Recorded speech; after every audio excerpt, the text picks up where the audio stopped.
Prezident Donald Trump onsuz da gərgin olan ticarət müharibəsini gücləndirir.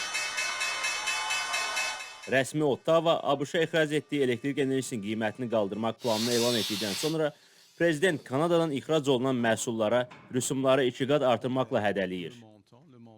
Günün sonunda hər iki lider vəziyyəti yumşaltmağa çalışsa da, səhmlər bazarı gərgin olaraq qalmağa davam edib.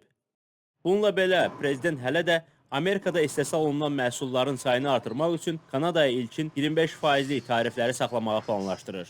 Hazırda biz etməli olduğumuz doğru şeylər edirik.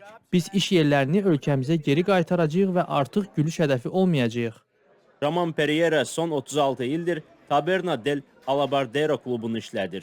Onun biznesi Covid-19 və prezident Trump'ın ilk prezidentlik müddətində tətbiq etdiyi tariflərdən keçib.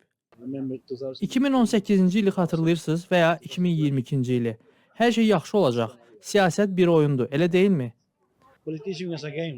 Dow Jones sənaye indeksi bazar ertəsi təxminən 900 bal geriləyib. Çərşənbə axşamı isə əlavə olaraq 500 bal geriləyib. Bu itkilər Roger Frecheti'nin pensiya fondunda da özünü hiss etdirib.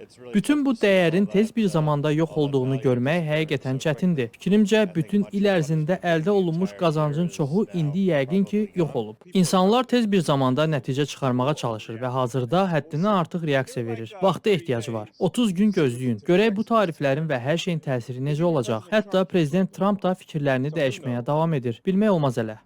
Lakin maliyyə analitikləri deyir ki, bu qeyri-müəyyənlik narahat edicidir.